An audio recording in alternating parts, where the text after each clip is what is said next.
कई लोगों ने मुझसे पूछा, आज भी पूछा, और अभी 20-25 मिनट पहले फोन आ रहे हैं कि मेजर साहब ऐसा कुछ तो डिक्लेयर नहीं करा सरकार ने, अब लड़ाई कैसे होगी? हम तो यह सोच रहे थे कि सरकार बड़ी घोषणा से लड़ाई नहीं होती। लड़ाई से होती है, लड़ने से होती है। वो काम शुरू हो गया है, आप खुद अपने सामने देखेंगे। ये जो है ना, ये एंटी क्लाइमैक्स जो आपको फील हुआ है कि भाई ये इन्होंने तो कुछ बोला ही नहीं, अश्विनी वैष्णव ने। आपको क्या लगता है 25 करोड़ पाकिस्तानी आवाम देख रही होगी टीवी कि अब क्या बोलेंगे ये, अब क्या बोलेंगे, अब क्या? क्योंकि उनकी किस्मत का फैसला होना है, हमारी नहीं, और उनकी किस्मत का फैसला हम लोग कर चुके हैं। उनकी किस्मत का फैसला हो गया है, कुंडली लिखी जा चुकी है, बांची भी जाएगी। इधर पंडित जी बांचेंगे, जरा ध्यान से सीमा पार देखिएगा उस समय क्या हलचल होती है। लेकिन हमले के डर से पाकिस्तान में दहशत। शहबाज ने आतंकवादियों को बंकर में छिपाया। आतंकी हाफिज सईद, मसूद अजहर अंडरग्राउंड। शहबाज ने दोनों को अज्ञात लोकेशन पर भेजा। पहले जेल बदली गई और अब बताया जा रहा है कि अज्ञात लोकेशन पर भेज दिया गया।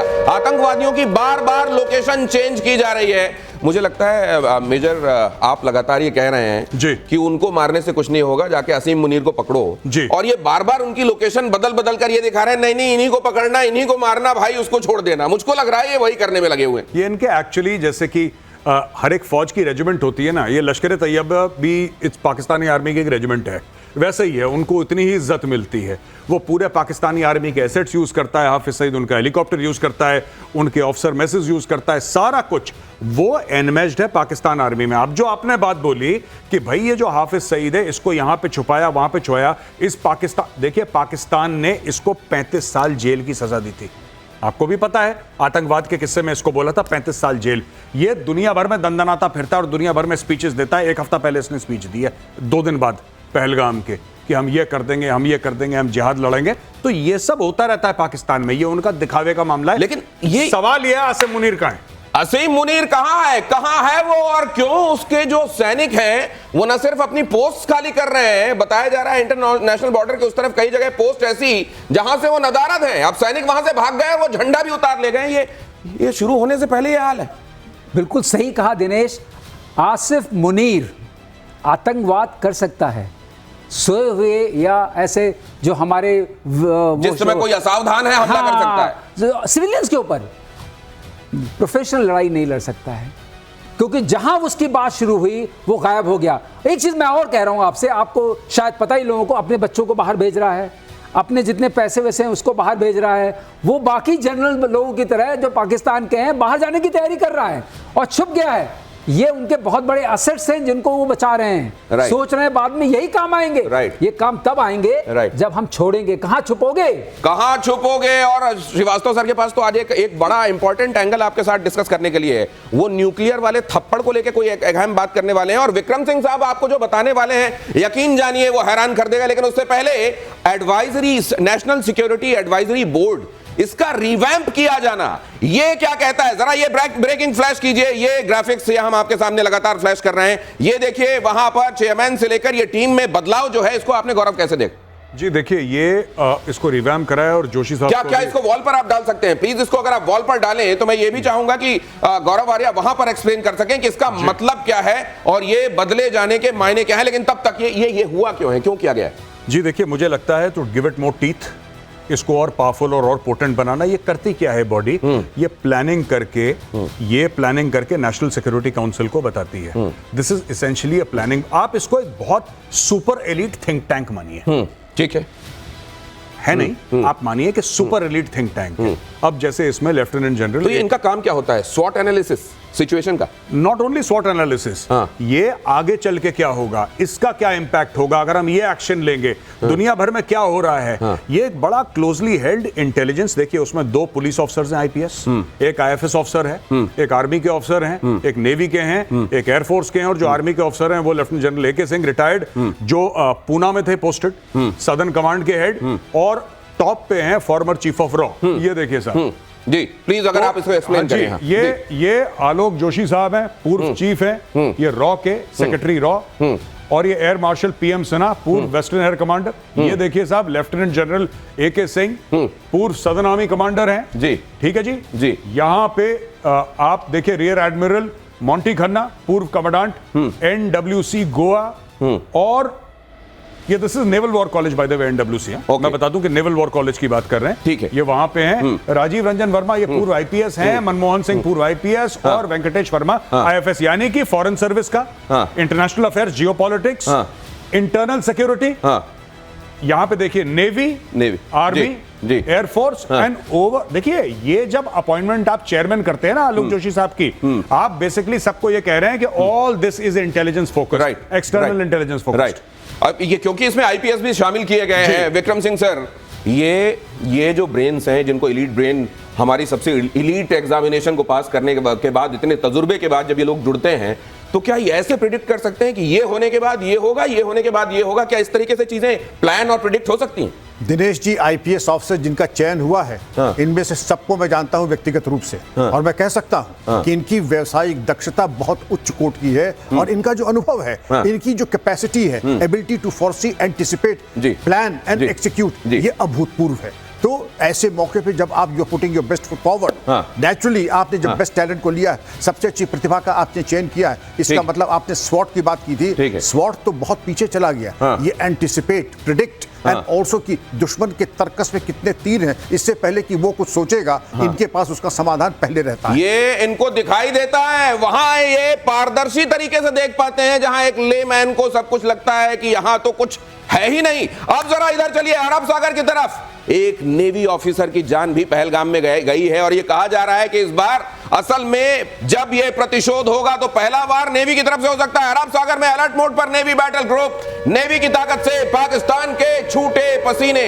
आईएनएस सूरत, ब्रह्मोस ड्रिल्स और आईएनएस विक्रांत रेड्डी तनाव के बीच में एक्स पर, जिसको आप ट्विटर नाम से भी जानते हैं, इंडियन नेवी ने किया पोस्ट में नेवी का hashtag any time, anywhere, any how, मतलब कभी भी, किसी भी सिचुएशन के लिए तैयारी है यहां। और ये तैयारी असल में कहां कहां कैसी है, ये भी समझने की कोशिश करेंगे। इधर तो पाकिस्तान में, और अभी ये देखिए, fuelling the maritime might, no mission too distant, no sea too far. ये तस्वीरें क्या कह रही हैं मेजर आर्या? ये देखिए, this is full operational deployment of the Indian navy, और मुझे देख के तो बड़ी खुशी हो रही है। ये देखिए, fuelling the maritime might, they are fuelling, they are also using fuel to supply the other ships, and these are actually. आइए जरा इधर आइए और करीब से समझाइए, और ये बताइए कि ये दिख क्या कह रहा है। वो रहा आपका प्रोब जिससे आप समझाएंगे। आप प्लीज उधर जाएं और बताएं कि ये तस्वीर एक लेमैन के लिए कैसे एक्सप्लेन करेंगे आप? देखिए, मैं आपको बताता हूं कि ये जो दो शिप्स हैं, right, these two ships, these are battle ships, और ये भी आर्म्ड है, लेकिन आप देख रहे हैं इसके ऊपर और रडार और यंत्र एंड फ्यूलिंग, इसमें लिखा है साफ तौर पे फ्यूलिंग।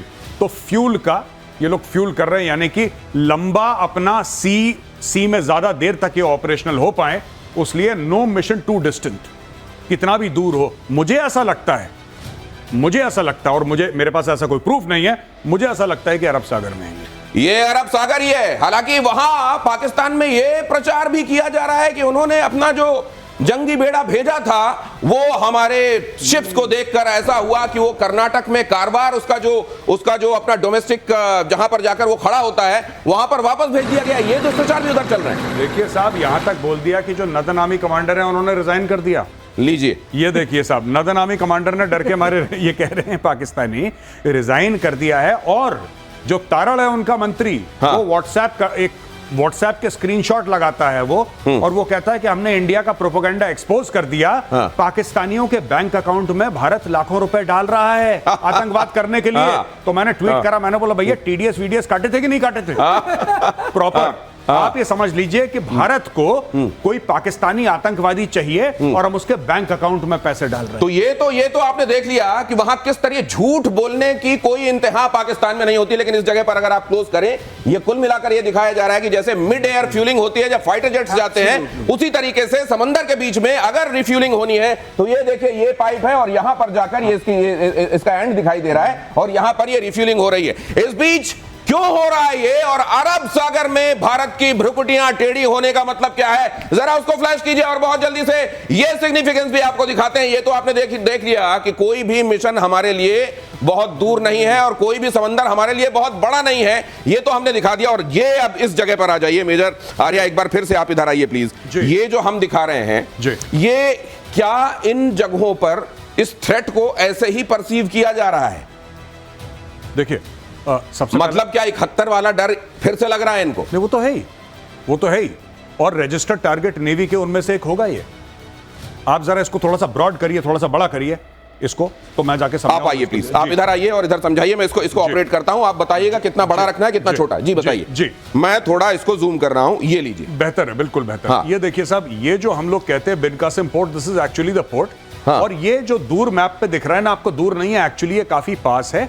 और यहाँ पे टर्मिनल है, ये मेजर पोर्ट है पाकिस्तान का, जिसका नाम है बिन कासिम पोर्ट। ये कराची का पोर्ट है। ठीक है, ठीक है जी। दूसरा पोर्ट इनका गवादर है, ये जो दिखाया जा रहा है गवादर पोर्ट, ये इनका दूसरा पोर्ट है जो चाइना ने बनाया है। और गवादर को लेकर कभी ये कहा जाता है कि हमको ऑफर किया गया था, क्या ये बात सच है? ग्वादर एक्चुअली ओमान का हिस्सा था, पाकिस्तान का हिस्सा नहीं था। हमें ऑफर करा बहुत पहले, 50s की बात है, तब हमने मना कर दिया कि हमें ग्वादर नहीं चाहिए, और ये पाकिस्तान को फिर पाकिस्तान ने ले लिया। पहले हमें ऑफर करते लीडरशिप किसकी थी? वो आप बेहतर जानते हैं किसकी लीडरशिप थी 50 के दशक में। अब मैं क्या बताऊं आपको, आप तो जानते ही हैं, बेहतर जानते हैं। मुझे तो कुछ गुलाब का फूल जैसा दिखाई दे रहा है, लेकिन आगे बढ़ते हैं, चलिए आगे चलते हैं। जी जी। तो ये बात है। हाँ। ये यहाँ पे, और ये जैसे ग्वादर और मैंने कराची पोर्ट बताया, हाँ। ये अरब सागर है। जो आप बात कर रहे हैं ना रिफ्यूलिंग की, हाँ। जो अभी हमने इसके पहले स्लाइड दिखाई थी, मुझे ऐसा लगता है कि रिफ्यूलिंग इधर ही कहीं हो रही है इस इलाके में। और मतलब अब इसको थोड़ा सा जूम आउट करता हूं, जी बिल्कुल, क्योंकि हमने वो पोजीशन देख ली। अब ये आ गए हम, मतलब यहां कहीं पर तैनाती है जी ये। हाँ, अगर यहां पे कहीं इनकी तैनाती है, जो कि यहीं पे मतलब बनता है, हाँ। तो इनका एम क्या हो सकता है? हाँ। नंबर 1, अगर हम ब्लॉकेड करते हैं, हाँ। ब्लॉकेड करते हैं पाकिस्तान का, तो ग्वादर से लेकर कराची आपको पूरा इलाका ब्लॉकेड करना पड़ेगा। ठीक है। इसलिए आपने अपना एक एयरक्राफ्ट कैरियर वहां पे डाला, और जब कैरियर जाएगा तो कैरियर ग्रुप जाएगा, यानी कि सबमरीन जाएंगी, फ्रिगेट जाएंगी, मिसाइल बोट जाएंगी, डिस्ट्रॉयर जाएगा, एयरक्राफ्ट होते हैं, सारा तामझाम होता है कि इकोसिस्टम जाता है। यहां पे ये और दूसरे ये बताया जा रहा है, और श्रीवास्तव सर बता रहे थे, सर आपको भी मैं चाहूंगा यहां पर आए जरा प्लीज, ये सबमरीन के बारे में तो स्थिति ये है, मेजर आप आ जाए अपनी जगह पर, सबमरीन के बारे में स्थिति तो ये है कि कोई जानता भी नहीं कि उनकी तैनाती कहां है। बिल्कुल सही आपने कहा। अरिहात और अरिघात न्यूक्लियर सबमरीन्स हैं। They can remain under water for as long as they wish. वो कहां पर हैं, नेवल हेडक्वार्टर्स में भी किसी को पता नहीं रहता, और कहीं पता नहीं रहता। तो उनके ऊपर, उनके सहारे वो नीचे हैं, ऊपर आपका पूरा फ्लीट है। और यहां पर जो ब्लॉकेड होगा, तो उधर से पानी बंद जी, इधर से तेल बंद जी, और पानी बंद तो हुक्का बंद। ये जगह जो है सर, यहीं पर इनके कंटेनर टर्मिनल्स हैं ज्यादातर। यहीं से कहा जाता है 60 से 90% तक इनका कारोबार होता है। बिल्कुल सही कहा आपने। और अब अगर ये बंद हो जाता है तो चीन क्या करेगा, क्या सप्लाई करेगा, किस चीज से लड़ोगे? हथियार आएगा, कितनी बार जहाज से हथियार आएगा, कितनी बार जहाज से हथियार आएगा? ये खबर देखिए, आप अपनी जगह पर आइए सर। अरब सागर में भारतीय नौसेना के बेड़े से पाकिस्तान कितना डरा हुआ है और स्ट्रेटजी क्या है वो आपने देखा। अब अगर भारत इन तमाम जगहों पर किसी भी जगह पर जाकर उसकी गर्दन पकड़ सकता है, कॉलर पकड़ सकता है, तो क्या क्या हो सकता है? क्या ये अभी से कुछ दिखाई दे रहा है? इन बैठकों के बीच में क्या कुछ ऐसा है जो दिखाई दे रहा है कि इस जगह से पहला कुछ होता हुआ दिखाई देगा? क्या, अगर आपको मतलब ये स्ट्रैटेजिक है, हो सकता है आप इसको डिस्कस ना करना चाहें, लेकिन मोस्ट प्रोबेबली किस जगह से कुछ चीजें होती हुई दिखाई दे रही हैं? कहना बहुत ज्यादा मुश्किल है। मैं आपको सच बताऊंगा, कोई भी फौजी आपको ये नहीं बोलेगा कि ऐसा होगा, क्योंकि हमें एक्चुअली नहीं पता। ये बात सच है, किसी को नहीं पता, क्योंकि जैसा सर ने बताया, सर ने क्या बताया, INS अरिहंत कहां है ये नेवल हेडक्वार्टर को नहीं पता। कुछ लोगों को पता है नेवल हेडक्वार्टर में, जैसे चीफ को पता होगा, या कुछ लोग होंगे जो उसके साथ इन्वॉल्व होंगे। तो ये चीजें इतनी खुफिया होती हैं कि मैं बोल दूं कि मेरा ये आइडिया है, वो फिर बात गलत हो जाएगी। Nobody knows what they will do, but they will do it all of a sudden. It will be violent, it will be disproportionate. ये जरूर बात है, इतना मैं गारंटी करता हूं। वायलेंट होगा, डिस्प्रोपोर्शनेट होगा। मतलब ये कि अगर उधर से एक चींटी आ रही है तो इधर से एक हाथी भेजा जाएगा। ऐसा बताया जा रहा है। लेकिन यहां हमने आपको बताया स्ट्रैटेजी क्या क्या हो सकती है, कराची के संदर्भ में स्ट्रैटेजी क्या हो सकती है। इस बार बहुत सारे लोग ये एंटिसिपेट कर रहे हैं कि शायद वो जगह कराची होगी। इस एंटिसिपेशन की वजह क्या है? क्योंकि पाकिस्तान का मैक्सिमम जीडीपी कराची से आता है। अगर आप कराची को रोक देंगे, पाकिस्तान बंद हो जाएगा, पाकिस्तान की इकोनॉमिक कमर टूट जाएगी। कराची तकरीबन 65% जीडीपी पाकिस्तान का देता है। एक शहर आपने कराची में लगा दिया ताला, यानी कि आपने पाकिस्तान की इकोनॉमी को लगा दिया ताला। इस नस को दबाने से पाकिस्तान की चीखें क्यों निकलेंगी? जरा देखिए, हमले की आशंका से पाकिस्तान में फूटा महंगाई बॉम्ब, आसमान पर पहुंची है खाने पीने की चीजों के दाम। पहले से ही हाल खराब था, ये और आटा गीला हो गया। लोगों ने राशन स्टोर करना शुरू कर दिया है। 1 किलो आटे की कीमत 110 रुपए प्रति किलो तक पहुंच गई है। 1 किलो चावल की कीमत 275, और वो भी मेरे को ये यकीन है कि वो मोटा वाला चावल होगा, 275 प्रति किलो। 1 किलो चीनी की कीमत 185। बड़ी चाय की बात करते हैं ना, लीजिए चीनी डालिए अपनी चाय में, या फिर अब डायबिटीज कंट्रोल कीजिए। ये पाकिस्तान का हाल है। वहां पेट्रोल और डीजल की कीमत 261 और 267 रुपए पाकिस्तानी रुपए के हिसाब से चल रही है, और डॉलर के मुकाबले पाकिस्तान का रुपया जो है वो 300 को पार करने वाला है, और ऊपर से कराची को हिंदुस्तान घूर रहा है। जी, अगर आपने कराची पे प्रेशर डाल दिया, ये एक्चुअली इनकी जगलर वेन जो कहते हैं ना, कश्मीर हमारी शाहरग है, इनकी शाहरग कराची है, और ये पाकिस्तानियों को समझ नहीं है। वो जिन्ना ने कह दिया था अपने बचपने में कह दिया था कि कश्मीर शाहरग है, तो तब से जिन्ना की बात को रिपीट कर रहे हैं। इनकी एक्चुअल शाहरग जो है कश्मीर नहीं है, शाहरग इनकी कराची है, पैसा कराची से आता है। आप, और एक और चीज मैं आपको बता दूं, एक और चीज वो भी तो बता दीजिए दर्शकों को, ये जो इतनी जिन्ना करते हैं, कैसे एम्बुलेंस में जिन्ना पड़े रह गए थे, और वहीं एम्बुलेंस में ही प्राण पखेरु उड़ गए थे। पाकिस्तान कायदे आजम जिसको कैसे जिन्ना को मरने के लिए छोड़ दिया था, वो भी तो बता दीजिए। नॉट ओनली जिन्ना को मरने के लिए छोड़ दिया था, जब उसकी आखिरी सांसें गई थी, गाड़ी उसकी खराब हो गई, उसकी बहन फातिमा जिन्ना को भी मार दिया। ये बड़े लेवल के खिलाड़ी हैं। पर मैं ये जो बात कहना चाहता हूं आपसे, जिनको नहीं पता है, मैं वाज़े तौर पे बता दूं कि अगर कहीं पठानों की सबसे ज्यादा पॉपुलेशन है किसी शहर में पाकिस्तान में, वो क्वेटा में नहीं है, वो पेशावर में नहीं है, वो कराची में है। और आपको पता है कि पठानों को पकड़ पकड़ के निकाल के लोग अफगानिस्तान वापस भेज रहे हैं, और आप पता है कि उनकी लड़ाई अब डायरेक्टली पाकिस्तान स्टेट से हो रही है। कुछ भी हो सकता है, जब प्रेशर आएगा कुछ भी हो सकता है। और पठानों का 1000 साल से ज्यादा का इतिहास है कि हथियार उठाने में नंबर 1 है ये लोग। और पठानों के बारे में तो एक और बात सर्वविदित है, हालांकि वो इतनी सर्वविदित है कि उसका मेंशन करना आवश्यक नहीं। अगर भारत पाकिस्तान के बीच ये युद्ध हुआ तो पाकिस्तान में 78 साल का सबसे बड़ा आर्थिक संकट। एक तो पानी रोक, इधर पानी कभी अचानक छोड़ दे रहा है भारत, कभी रोकने वाली बात है। उधर जो खेती बाड़ी है उसका हाल ये, और इधर जो कंटेनर टर्मिनल है उनका हाल क्या होने वाला है। तो ये सबसे बड़ा आर्थिक संकट आ जाएगा। कर्ज के दलदल में पहले से ही फंसे पाकिस्तान का कितना बुरा हाल होगा, ये भी आप देख लीजिए। क्या होगा अगर ये वॉर शुरू हो गया? तो पहले ही पाकिस्तान, जिसको कटोरिस्तान भी कहा जाता है, कंगालिस्तान भी कहा जाता है, अब हाल क्या होगा होने वाला है उसका? नहीं, देखिए पाकिस्तान का हाल बहुत बुरा है। अच्छा, कोई दे देगा कर्ज बीच में आके, लो जीवित रहो, खाते रहो। ये पैर नहीं छोड़ते ना, आप समझिए। कोई देना नहीं चाहता, पैर नहीं छोड़ते। आपके पैर पकड़ लिए दिनेश, इन लोगों ने ऐसे पैर पकड़ लिए कि नहीं दिनेश भाई आपको पैसा देना पड़ेगा। क्या कर लेंगे आप? अच्छा, वो जो रास्ते में कई बार ऐसे बेगर्स मिलते हैं जो कार ठका के, और कई बार ऐसा लगता है कि उनसे उधार लिया हुआ है, दौड़ते हैं कार के साथ साथ किले के वो वाले भिखारी हैं।